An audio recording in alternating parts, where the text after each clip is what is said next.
안녕하세요. 우리가 살면서 끊임없이 무언가를 쫓잖아요. 그런데 마음 한구석은 늘 불안하고 혼란스러울 때가 많죠. 오늘 바로 그 문제를 다뤄보려고 합니다. 이 복잡한 세상 속에서 어떻게 하면 내면의 평화를 찾을 수 있을까? 그 깊은 성찰에 담긴 기록 속으로 함께 떠나보겠습니다. 자, 바로 시작할게요. 이야기가 좀 충격적이죠? 그렇죠. 근데 이 사마귀 이야기가요, 오늘 우리가 나눌 이야기의 핵심을 정말 강렬하게 보여주는 것 같아요. 바로 모든 것은 덧없다는 거예요. 방금 전까지 아름다웠던 생명이 한순간에 그냥 끔찍하게 변해버리잖아요. 이 기록은 말합니다. 우리가 사는 세상의 본질이 바로 이와 같다고요. 자, 그럼 이 질문을 한번 진지하게 생각해 볼까요? 우리가 그렇게 굳게 믿고 의지하는 것들 중에 과연 영원히 절대로 변하지 않을 거라고 자신할 수 있는 게 있을까요? 이 질문이 바로 오늘 우리가 떠나는 여정의 진짜 시작점입니다. 네, 첫 번째 주제로 한번 들어가 보죠. 우리는 이 세상이 굉장히 단단하고 예측 가능하고 안정적이라고 믿고 싶어 하잖아요. 그런데 어쩌면 그게 다 거대한 착각일 수도 모른다는 겁니다. 세상은 사실 유리처럼 아주 섬세하고 깨지기 쉽다는 거죠. 바로 이 성주개공이라는 네 글자가 그 핵심을 담고 있습니다. 이게 뭐냐면 우리 몽뚱이부터 저 멀리 우주의 별까지 이 세상에 존재하는 그 어떤 것도 결국에는 만들어지고 한동안 머물다가 낡아지고 끝내는 사라진다는 거예요. 예외는 없습니다. 모든 건 때가 되면 무너지게 되어 있다는 거죠. 이런 거대한 원리가 사실은 우리 삶과 아주 가깝게 연결되어 있어요.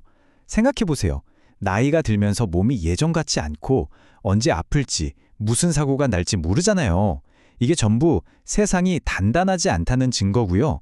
우리가 이 물질 세상에 발 딛고 사는 한 느낄 수밖에 없는 근본적인 불만족의 원인이 되는 겁니다.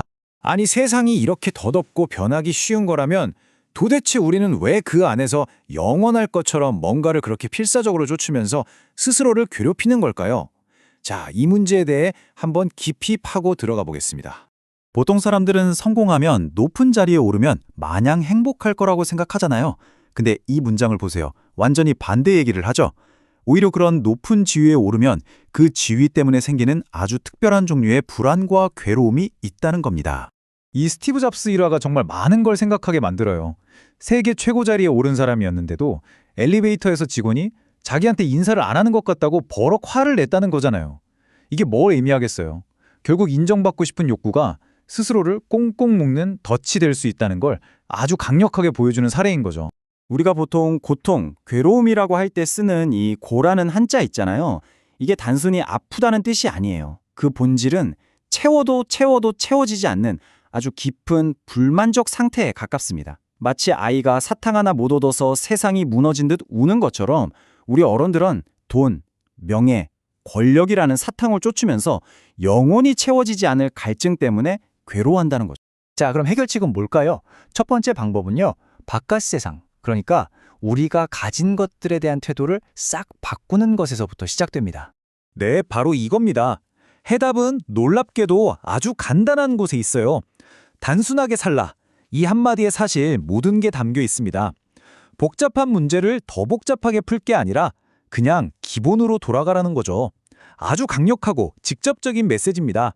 우리가 행복해지려고 갖는 것들이 오히려 불행의 원인이 된다는 이 역설 정말 흥미롭지 않나요? 집 때문에 대출 걱정, 차 때문에 유지비 걱정, 돈 때문에 잃을까봐 걱정. 어쩌면 우리는 고통을 피하려고 고통의 씨앗을 끌어안고 사는 건지도 모르겠어요. 바로 이런 구체적인 경험담이 그 증거가 아닐까요?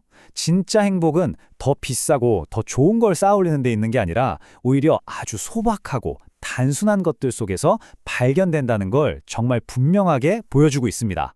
자, 이 파트의 핵심을 한 문장으로 정리하면 바로 이겁니다. 뭔가를 계속 채워서 영원한 만족을 얻는 건 거의 불가능하지만 반대로 비워냄으로써는 가능하다는 거죠. 이건 정말 해방과도 같은 진리예요. 이제 두 번째 해법으로 넘어가 볼 텐데요. 이건 어쩌면 훨씬 더 어려울 수 있습니다. 바로 우리 자신의 마음, 그 내면을 다스리는 훈련에 대한 이야기입니다. 내면의 평화를 세우려면 이 세 가지 기둥이 튼튼해야 합니다. 첫째가 분노, 둘째가 교만, 그리고 마지막이 바로 말입니다. 이 세 가지를 통제하는 게 핵심이죠. 특히 여기서 인욕이라는 개념이 아주 중요해요.